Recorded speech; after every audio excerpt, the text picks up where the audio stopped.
What's up, guys? It is September 6th. It's Wednesday. It's 5:11 p.m. and this is a crypto market update. I wasn't able to get one out earlier, but I'm doing one right now, little after session market update. In the Discord, I was firing off charts earlier. Let me pull that up. So it looks like we might have caught that bottom. Like earlier, I wasn't able to do a video and I was firing off a ton of charts and a ton of updates pertaining to everything going on in the market in real time. When we came down to those scary levels, it could have been a trapdoor moment or a trampoline moment. Looks like we got the trampoline moment. We had some nice bounces so far today. So now we're going to dive into the market and look at kind of where we're at and where we stand and if we're out of the woods yet. So if you're new here, subscribe, hit the notification bell, leave a like and a comment, and let's dive into it. So bond yields right now is at that micro 786. We definitely want to see a rejection from that point. If I grab this high down to the low here, you can see we're at that 786. If we break through it, we could head up to 4.558%.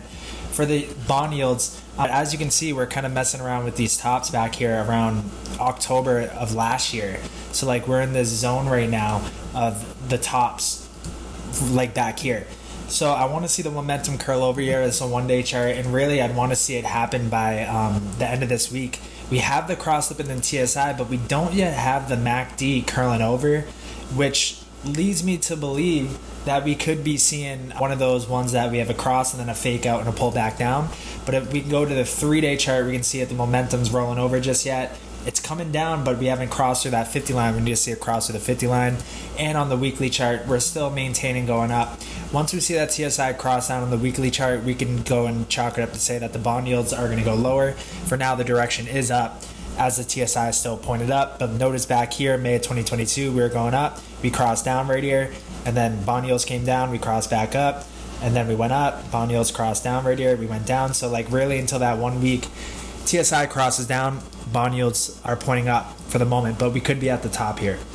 For the dollar, we are seeing a little rising wedge right now. We have this resistance, we have this support, and we're going to see a move by Thursday. By tomorrow, we need to see a break either upwards or downwards from this. And if we look at that momentum, we're on the stock RSI, we're crossing up. The TSI, we've crossed up a bit. But really, we want to see us roll over here. We do have some bearish divergence right now because we're making higher highs, and we do have lower highs in the indicators so far. It's not yet confirmed.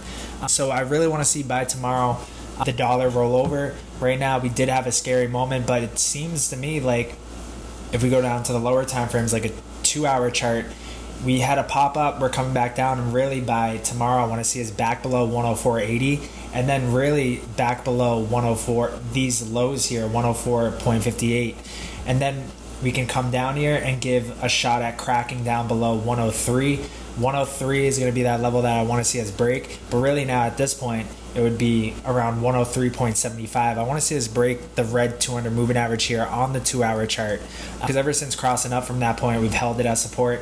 So if we can come down and break it at 103.74, that would be the nail in the coffin to me for the dollar.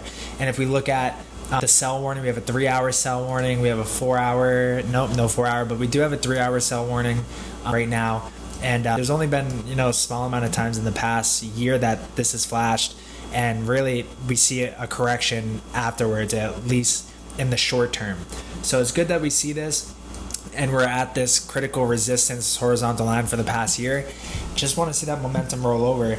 And right now on the 2-hour chart, 3-hour chart, we're starting to see the momentum curl over. So this is a positive sign.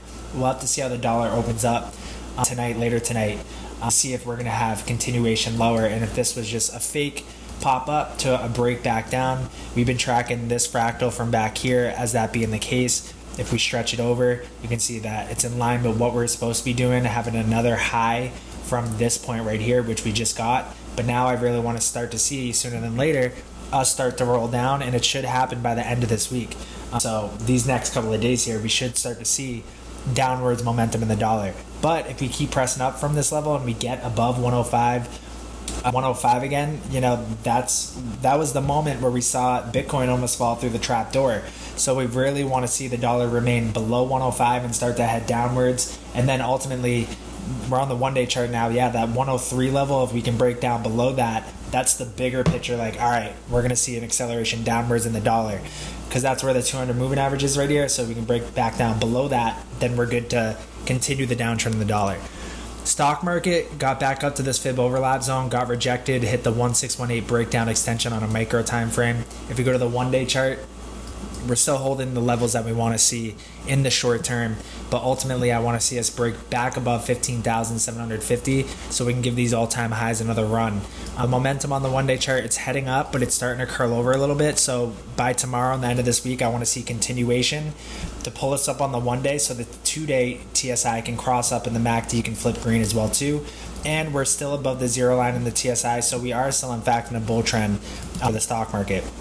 If we look at the total crypto market cap, we go to the 1-day chart, we can see that we're holding the key level still by a thread, but we're still holding it. We have the 1-day buy now that already flashed back here. Then if we look at kind of the candlesticks right now, we're seeing, we're holding this wick today, and really getting it back above 1.03 trillion will bring some more comfort. And then we ultimately have to get back above 1.10 trillion to get out of the woods. But if we go to the 3-day chart, you can see we have a 3-day prepare to buy soon. And we have the long entry flash down here. We have the 2-day prepare to buy soon. And we have a 4-day prepare to buy soon that has only flashed one other time, which was back here, December 2022, right here. And then once we got the 4-day buy now, that's what sent us running in 2023. So we see this 4-day prepare to buy soon right now. If we can get that 4-day buy now to flash, all the pain is over and we can start another uptrend. But until then, we have to remain cautious until we get that confirmation signal. So here, called the bottom, we got the confirmation, we were down the downtrend, we started an uptrend, we have it again, the 4-day prepare to buy soon. This is massive. So getting back above 1.03 trillion will get us back above this 786 here. Then we can come up here to give 1.18 trillion a shot. If we can break above that, then we're going up to 1.4 trillion, which is in line with the 200 moving average on the 4-day chart. So that's what I'm saying. We just really need to hold. And on the 1-day chart, we can start to get and go down to the micro to see how we're holding up. And so far, so good. We just need to get back above this 1.03 trillion. We go to the 6-hour chart. We had a pop up, came back down, retesting. 3-hour chart, let's look at it. We just need to see this momentum continue upwards and for us to get the TSI above the zero line. But so far, we're trying to fight for our lives to get up here. So far, so good. But we're at a key level. If we look at Bitcoin right now and we go to the signals here, we have a 3-day prepare to buy soon. Those don't flash off. 3-day prepare to buy soon's flashed. We had our buy now come in at the bottom, buy now come in. We did go lower with the FTX, but we have another 3-day prepare to buy soon. Let me pull this up a little bit. Yep, 3-day prepare to buy soon. We look at the 4-day chart. We don't have it on the 4-day, I don't believe yet. Let's look at the 2-day chart. We have a 2-day prepare to buy soons. And then we have a 1-day prepare to buy soon and buy now that already flashed. So this was the confirmation here with that spike, and then we came back down for a retest. The 12-hour prepare to buy soon and buy now already came in back here, but I believe we got another 12-hour prepare to buy soon signal that just flashed. So really, if we can get that vertical blue buy now to come in, then I would say that, all right, we're safe and sound. But until then, we got to hold that key level here at 425, because we touched it once on a wick, twice on a wick, third on a wick, fourth on a wick, came back up here to retest 26K, and now we're in the middle right now with a little indecision. Really, we need to get back above 26K ASAP. That's our safe zone. So getting above there will be better as far as, all right, we're not going to have a trapdoor fall. We're going to have a trampoline jump back up. And this wick, this candle alone really outlined the levels to a T. This is our critical support, our critical resistance. And right now we have a green candle on the 4-hour, and it does look like, if we look at the momentum down here, the momentum is trying to cross up. We just need to see follow through by the end of tonight at 8 p.m. By the way, for the VIP members, we have our group session tonight at 8 p.m. I actually covered it in the Discord. I let you guys know exactly what we're going to go over tonight. Setting up the Stargate Signal auto trade bot. So we finally got the bots done, and we're going to set that up for each and every one of you guys tonight. And long-term exit plans and targets and general Q&A. If you can't make it, it's always recorded for replay. So that's at 8 p.m. tonight. And if you're not a Stargate VIP and you want to get access to the Stargate Signals auto trade bot, then join now. Join now. Hit me up. Join the Discord. Link is in the bio. It's Rob at Stargate. Send me a friend request here, and we'll get you set up on a plan before we go live with these. About to be live by the end of the week.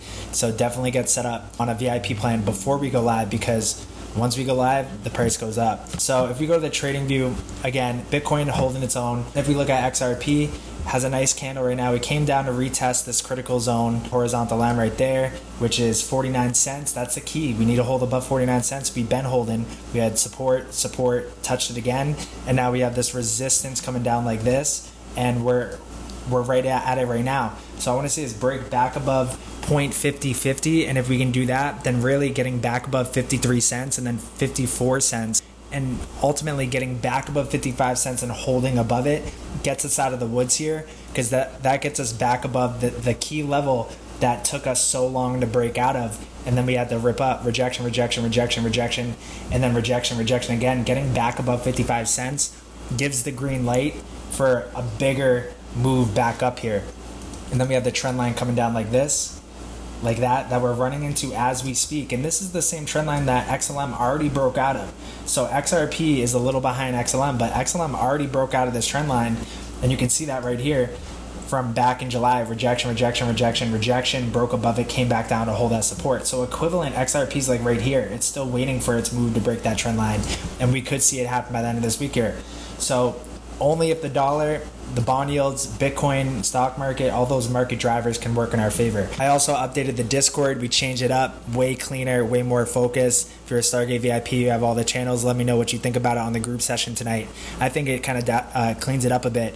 Dials in the focus. We got our daily updates, important info right here, trades tracking, active trades, the market driver signals, the blue chip signals, on the radar signals, and then all the other individual signals, and then peer to pair is down here. So I think we cleaned it up nice, but any suggestions, you let us know. You guys know that we'll change it up to fit for what you guys want. So that's going to be it, guys. That's what I'm seeing as far as the market goes. We need to see the market drivers hang up. Also, Chainlink is definitely on the radar for a nice trade, because it's showing some market strength here. Chainlink as well as Filecoin, and Engine's popping up kind of out of nowhere as well too. So that's what I'm watching, guys. I'll be in the Discord keeping people updated in real time like I did today. This video I'm just getting out late, but if you wanted updates in real time, join the Discord. Is where it's at. In the event that I'm not home and can't record a video, I at least shoot out screenshots of what I'm seeing on the charts there. So join the Discord, link is in the bio. If you want access to VIP so you can get set up with those bots ASAP, then hit me up in the Discord or go over to stargate-ventures.com, send a contact form in, we'll get you kitted up right before we go live. So that's it. I'll see you guys in the next video.